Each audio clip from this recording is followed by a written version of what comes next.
சென்னையில் நிலையான வளர்ச்சியை உறுதி செய்வதே அரசின் நோக்கம் என முதலமைச்சர் மு.க.ஸ்டாலின் கூறியுள்ளார். நந்தம்பாக்கத்தில் உள்ள சென்னை வர்த்தக மையத்தில் கிரட்டாய் சென்னை சார்பில் கிரட்டாய் பேர்ப்ரோ 2025 கண்காட்சி இன்று முதல் 5 நாட்களுக்கு நடைபெறுகிறது. இந்த கண்காட்சியை முதலமைச்சர் மு.க.ஸ்டாலின் தொடங்கி வைத்தார்.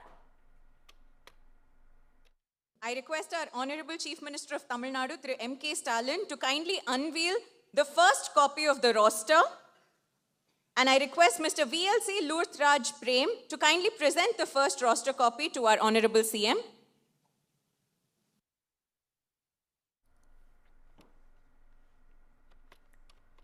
அப்போது பேசிய அவர், தமிழக மக்கள் தொகையில் 48% மக்கள் நகர்ப்புறத்தில் வசிப்பதாகவும், இது வரும் ஆண்டுகளில் மேலும் உயரும் என்றும், இதனால் நீடித்து நிலைக்கக்கூடிய வீட்டு வசதிக்கான தேவைகள் அதிகரிக்கும் என்றும் தெரிவித்தார்.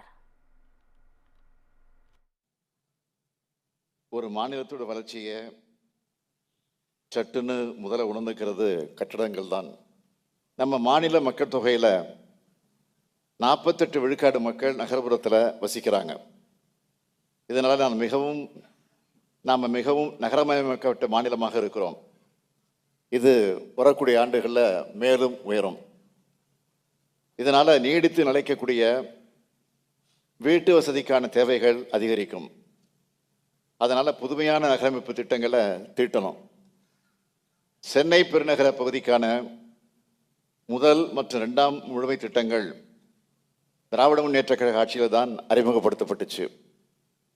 இப்போ 3ஆவது முழுமை திட்டத்தை நம்ம அரசு தான் முனைப்போடு தயாரிச்சுக்கிட்டு வருது. நிலையான வளர்ச்சி, பொருளாதார முன்னேற்றம் மற்றும் தொழில்நுட்ப ரீதியான முன்முயற்சிகள் ஆகியவற்றை மையமாக கொண்டு நகர்ப்புற வளர்ச்சியை முன்னெடுத்து செல்லவும், மக்களுடைய வாழ்க்கை தரத்தை மேம்படுத்தவும் இந்த திட்டம் உருவாக்கப்பட்டு வருது.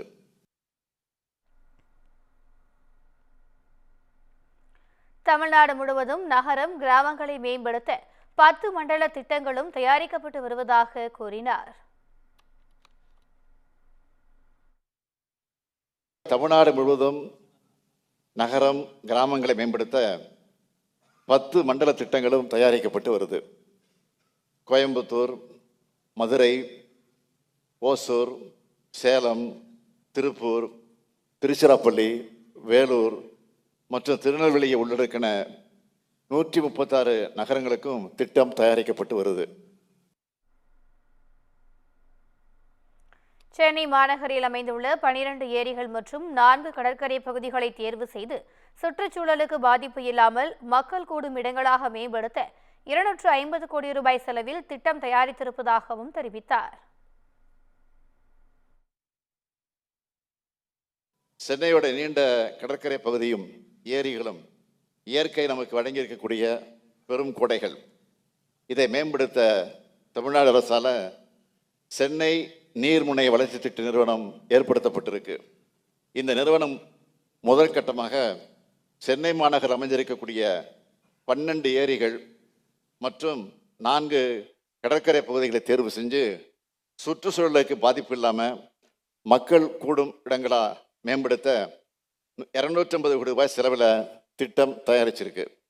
இந்த திட்டம் பொழுதுபோக்கு சார்ந்த உட்கட்டமைப்பு வசதிகள், மழைநீரை சேகரித்து வெள்ளத்தை தடுக்கிற அமைப்போடு உருவாக்கப்படும்.